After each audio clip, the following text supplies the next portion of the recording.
Usted sabe que hace un día o 2 días ha habido un caso de amplia resonancia porque es una persona conocida, la protagonista, es un cantante de una banda de rock o de pop, eh, que tuvo una situación de crisis. Algunos culpan a las drogas o hay algunos entremeses que nosotros queremos dejar de lado solamente para hacer foco en la forma en que fue tratado o que fue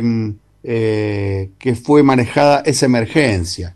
Concretamente, se llamó al servicio de emergencias, esto fue en Buenos Aires, para intentar contener a esta persona que se había puesto violenta y que estaba cerca, aparentemente, según algunas descripciones, tenía a mano, o tenía cerca, o tenía consigo un arma blanca, un cuchillo de cocina, y se tornaba peligroso para él y para las personas que estaban cerca. Entre ellas parece que estaba su madre también en esta situación de peligro, porque esta persona se había puesto incontrolable, por lo que sea que no lo sabemos.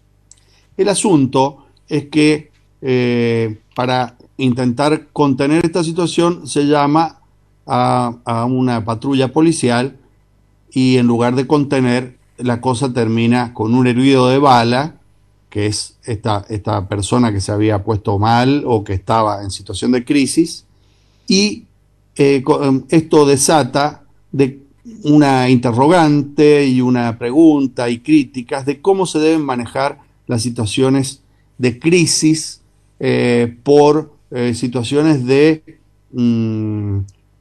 posibles alteraciones de salud mental, personas que o que estaban bajo tratamiento o que les pasa esto inesperadamente y las personas que están presentes no saben manejarlo.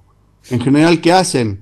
Llaman a un servicio de emergencias, en Mendoza sería, supongamos, al 911, y ahí está centralizado todos los servicios. Y los que atienden, cuando se les plantea que hay una persona en crisis probablemente violenta, en lugar de enviar a un servicio vinculado a la salud, mandan a la policía, que están más vinculados a contener, o debieran estarlo, la violencia de la delincuencia o situaciones de crisis que tienen que ver con el delito o la justicia. Y finalmente esto terminó en una persona herida, grave y judicializada o ya con una situación de contradicción con la ley. Para entender de qué se trata esto y cómo debieran tratarse estos casos, nosotros hemos invitado a conversar a Alberto Muñoz, que es el presidente de la Federación Argentina de Psicólogos, me parece que lo he dicho bien, que es la agrupación de segundo grado que contiene a todas las asociaciones de psicólogos de las provincias. Así que el licenciado Muñoz, que es muy generoso con nosotros, ha accedido para conversar de este tema. ¿Cómo le va, Muñoz? Buen día. Emilio lo saluda. Hola Emilio, muy buenos días a todos, muchísimas gracias por la invitación, es un gusto poder estar conversando con ustedes. Bueno, está también nuestro colega y conductor del programa, Ariel Robert. Y bueno, queríamos conocer algún detalle. ¿Qué le parece a usted? ¿Qué nos puede decir, Alberto, de esta situación que a nosotros nos parece, desde las colinas de la ignorancia, que los policías no debieran intervenir en estas situaciones? En todo caso, se debiera entrenar a personal de salud para tratar con una persona en apariencia, entre comillas, digo yo, desde el desconocimiento en detalle de este caso, que se ponen violentas o que pueden atentar contra sí mismos, contra otra persona, o pueden atacarla con sus manos, con algún elemento contundente o con un arma también, ¿no? Sí, gracias. Bueno, mira, Emilio, Ariel, Natalia y Pablo, todos los que están Uh -huh. presentes por ahí, hay alguno que no saludo. Hay dos cosas que me parece que son importantes arrancar por allí. La primera es que hay un nivel de desinformación y al proceso de desinformación se le suma también cierta lógica de confusión que desde mi visión particular viene amañada por la cosmovisión que tenemos respecto de ciertas problemáticas, particularmente con salud mental. Aquellas personas que padecen sufrimientos mentales y cuyos sufrimientos mentales son lo suficientemente disruptivos para, primero, a partir de conductas extrañas, provocar en los otros un cierto miedo, porque no estamos acostumbrados a ver esas conductas, y cuando aparecen nos generan este tipo, venimos nosotros peleando contra 3 siglos de encierro de esas personas. Entonces eso tiene una palabra específica esto, Alberto, que es manicomización, ¿será? Manicomialización. Una palabra difícil, pero que tiene que ver difícil con... para radio, sí. Claro, es un dispositivo parecido a cualquier dispositivo de institución de control, en donde alojamos a estas personas que por sus conductas disruptivas nos provocan algún tipo de angustia. Esto ha pasado desde hace 300 años en la República Argentina, y tal vez desde hace mucho más, amén de la segregación misma que provoca el padecimiento para el sujeto o la sujeta que lo sufre. Aparece también esta condición social, y ha pasado, y tratamos de discutirlo en términos culturales, porque todo lo que nos haga ruido en términos generales nos provoca miedo. Sí. Después, que lo que hay, digamos, a partir de esa cosmovisión general, una manipulación en términos políticos e ideológicas de ciertas cuestiones. Entonces, a partir de esta situación particular que se da con una persona notable, podemos también indagar y tratar de hacer un esfuerzo para mínimamente incorporar alguna cantidad de información que nos permita salir de la ignorancia. Entonces está buenísimo que podamos tener este espacio. Bueno, a propósito de esto, estamos hablando con el licenciado José Alberto Muñoz, especialista en temas que tienen que ver justamente con la psicología, y sobre el caso que ha disparado esta inquietud también de Emilio, que es de Chano, músico, cantante de Tambiónica, digo, para aquellos que no hayan estado atentos a el trámite de la información. Y le hago otra pregunta, porque a través de los medios, y como la disciplina de la psicología en Argentina tiene gran pregnancia, solemos utilizar términos que no necesariamente son los adecuados, pero a propósito de querer o de pretender dominar algún léxico adecuado, utilizamos algunos criterios que están lejos seguramente de la ciencia que ustedes desarrollan, ¿no? Decían brote psicótico, esto se debe a la abstinencia de consumo de drogas. No sé si usted conoce la problemática específica de este caso, pero digo, también seguramente desde la comunicación ustedes deben padecer cada vez que nos escuchan desde los ámbitos periodísticos cuando categorizamos de manera rotunda cosas que están bastante lejos, ¿no? Mira, Ariel, en términos generales es problemático el nivel de desinformación y de mal manejo. Hay una situación, pero no solamente de los medios de comunicación, no es culpa de ustedes. Ayer yo me quería masacrar cuando escuchaba a una colega en un medio nacional.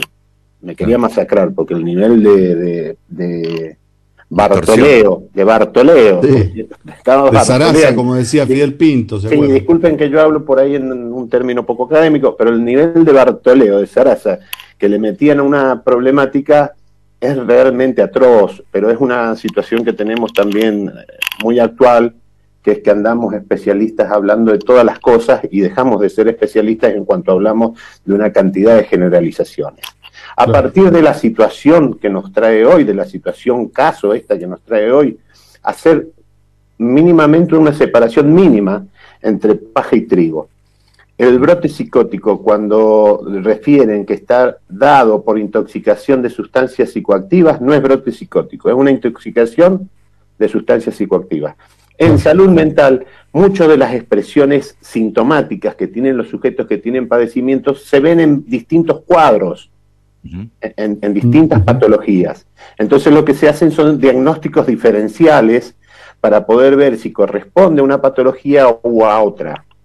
Eso es una cosa. No sé si tuvo un brote psicótico o fue por intoxicación, pero no es que la intoxicación por sustancia psicoactiva te genera el brote psicótico, sino que la intoxicación hace que vos tengas expresiones conductuales similares a los de otro padecimiento. Es una los que producen otras causas. Claro, porque a lo mejor... Alberto... Mira, Emilio, perdón, pero en esto me parece importante.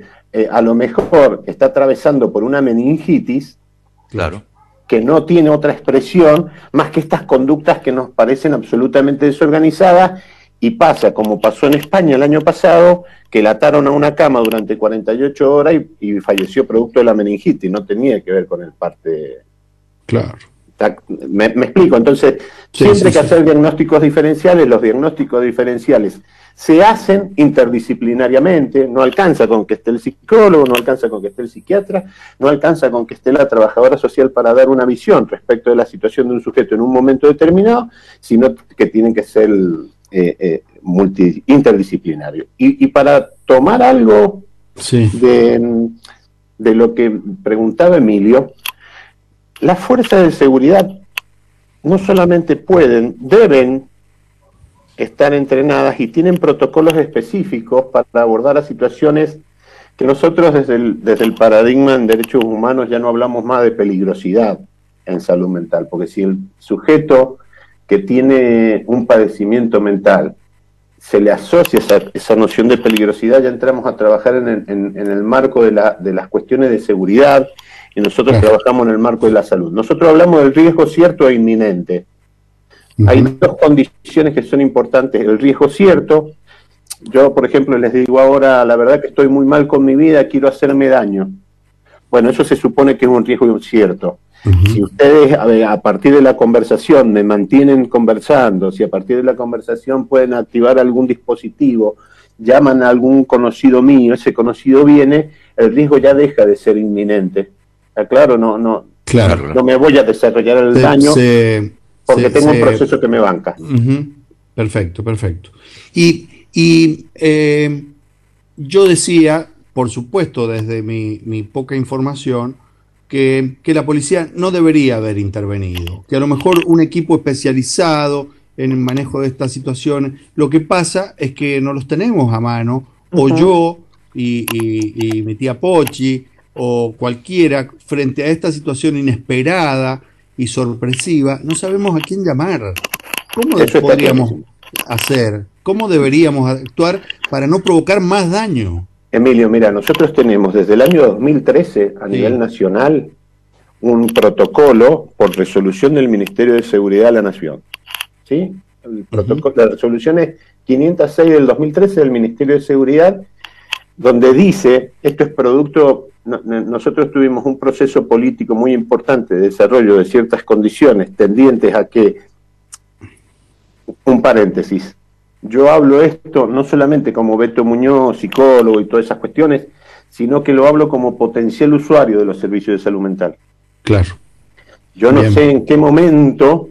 nos podría pasar a cada uno. Cada uno de los que estamos acá compartiendo la conversación y de los que nos están escuchando, ¿sí? Exacto. Entonces, como yo soy más o menos previsor, me gustaría que cuando necesite hacer uso de un servicio de salud mental, aún no queriendo hacer uso, es decir, que puede llegar a estar en un proceso de tanta dificultad de utilización de mis recursos simbólicos que no pueda pedir la ayuda, pero yo sí quiero que el Estado me aloje en el marco de mi emergencia, respetando todos mis derechos. ¿Sí? Y que me cuide, el Estado está para proteger. Claro, y me tiene que cuidar. Pero también, a ver, intervengo un minuto. A ver, según el caso y lo que hemos podido leer, no hemos podido acceder a mucho más que esto, la actitud, la conducta que estaba teniendo, en este caso Chano, este artista, era manifiestamente peligrosa para con su prójimo. En apariencia, Ariel. Porque hay relatos, por ejemplo, hoy aparece el relato de la madre, que ella dice que efectivamente estaba alterado el hombre, pero que a ella no le pareció que era agresivo, por lo menos con las personas que venían a acercarse. Por supuesto que esto está hecho de un relato de una persona a través de otra y otra. Y además con el vínculo afectivo.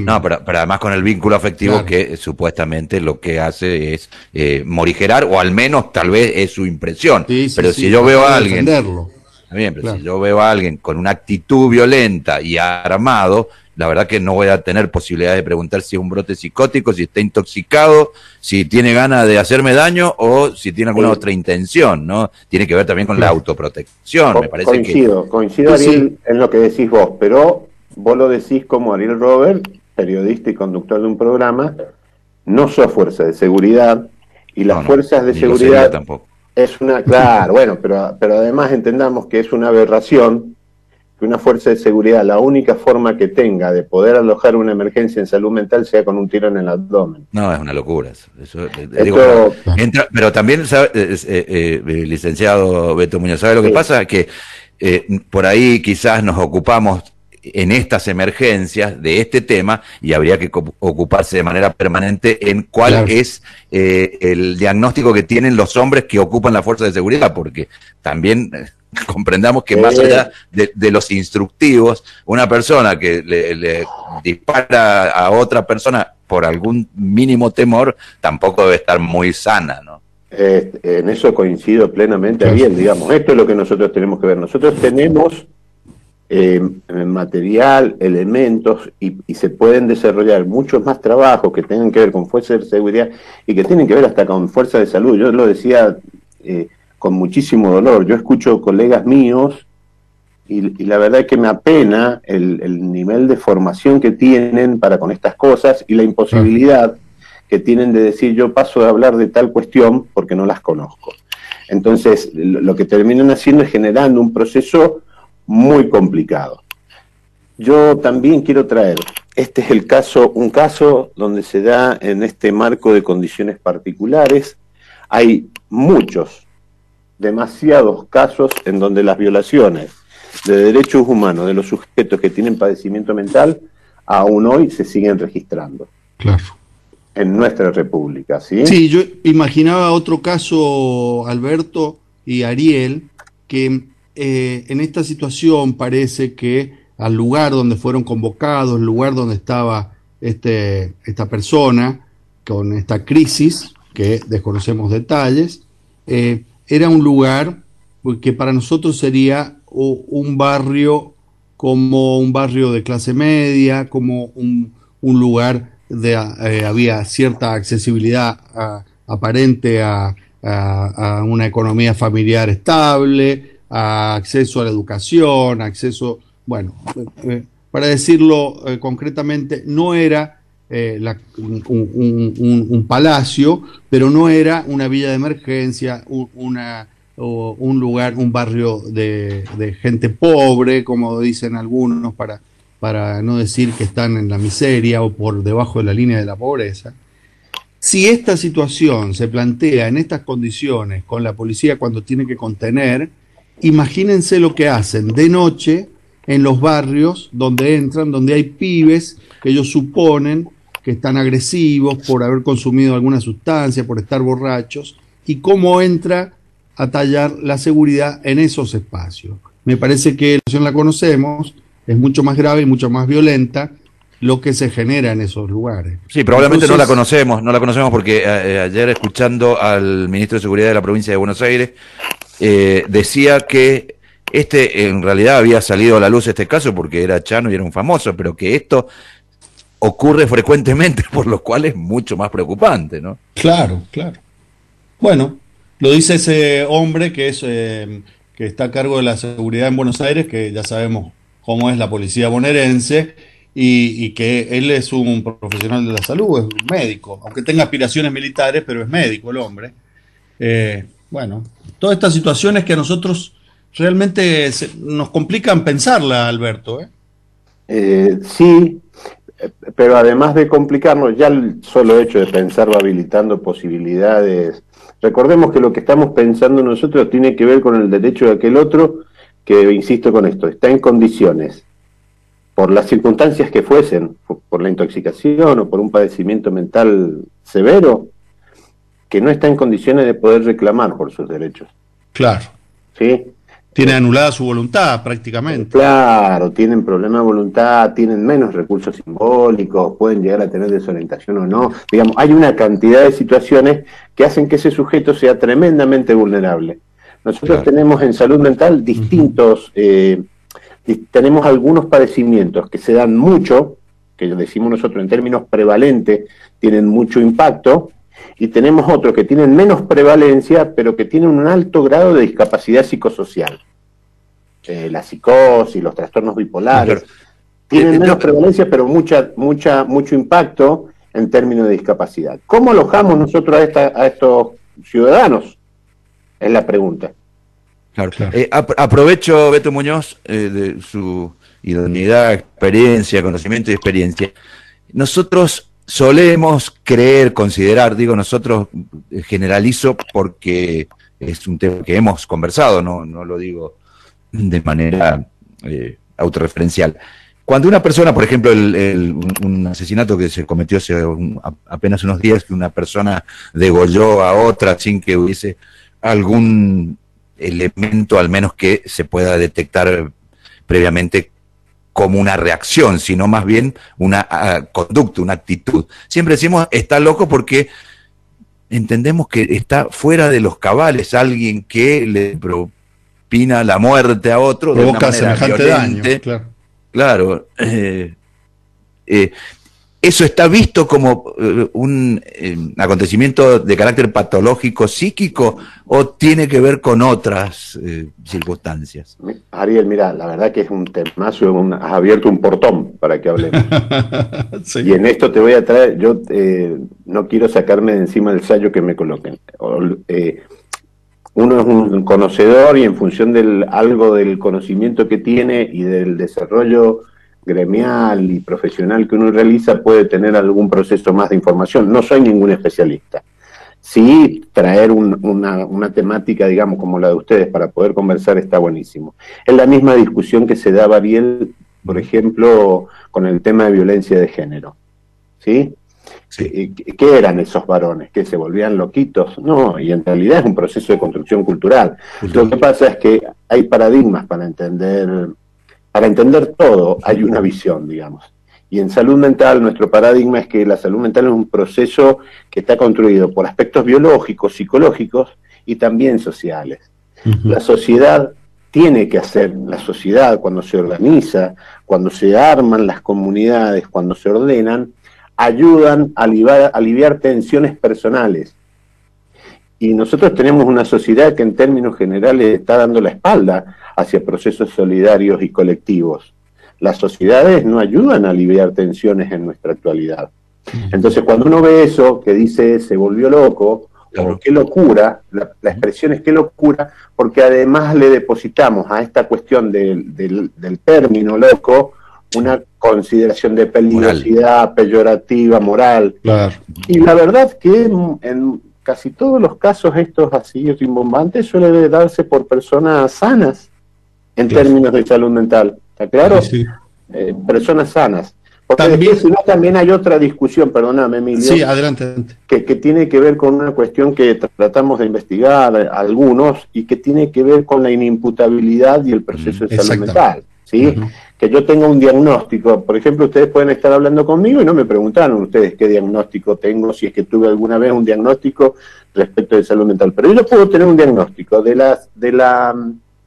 del padecimiento que en términos de prevalencia pueda llegar a tener la mayor cantidad de conductas disruptivas, pero salud mental es un proceso, no es que el diagnóstico hace que yo todos los días esté en la misma condición de cuando fui diagnosticado. Claro. Entonces la inimputabilidad no se da siempre. La inimputabilidad tiene que estar estudiada en el momento del acto, a partir de procesos de psicodiagnóstico y de intervención disciplinar que permita sostener eso. Porque si no, caemos en otra trampa, que es, hay muchos medios de comunicación y muchos abogados también que juegan a la inimputabilidad como una situación beneficiosa para la persona que va a terminar encerrada, y no es beneficiosa para la persona que va a terminar encerrada. Nosotros hemos tenido en la Argentina gente más de 30 años internada en hospitales monovalentes, y no tenemos mucha gente en prisión más de 30 años.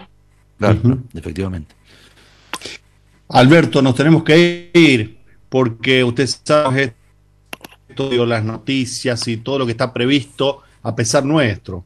pero es un buen tema y lo invitamos a seguirlo en cualquier momento, ¿no? Cuando ustedes me convoquen, con gusto, ahí en la radio o para tomar un café o un vino, porque uno también tiene consumo de Pero no va a empezar a hacer diagnóstico con nosotros, Alberto, porque jamás. Le va a llevar todo un rato esto, ¿eh? Y Emilio, y menos bebiendo vino. Emilio y Ariel, y si alguno de mis colegas lo hace, sepan que están incumpliendo la ética. No se puede diagnosticar a ninguna persona que no esté en condición de usuario de un servicio de salud mental. De un servicio, Bueno. claro, así es. Muchas gracias. Alberto Muñoz, muchísimas gracias. No sé si, Ariel, si querés agregar algo. No, agradecerle porque es pedagógico, porque es didáctico, porque bueno, nos quita y nos libera de dudas, que en realidad también es un poco el origen del miedo, ¿no? Y nos ayuda a pensar y a pensar críticamente, y a las personas que nos escuchan, que lamentablemente no podemos establecer diálogo directo, pero también servirá para que cada uno piense, y a la hora de decir que alguien porque hace tratamiento o porque está en tratamiento de salud mental, o porque tiene alguna dolencia, o está penado, o se siente con alguna dificultad que no puede resolver solo y quiere recurrir a la ayuda de un profesional, que no sea motivo de escarnio, de burla, de miedos, sino que sepa que es una persona que está buscando encontrar de nuevo su salud. Muchas gracias, Alberto. Un abrazo, muchas gracias a ustedes. Hasta pronto.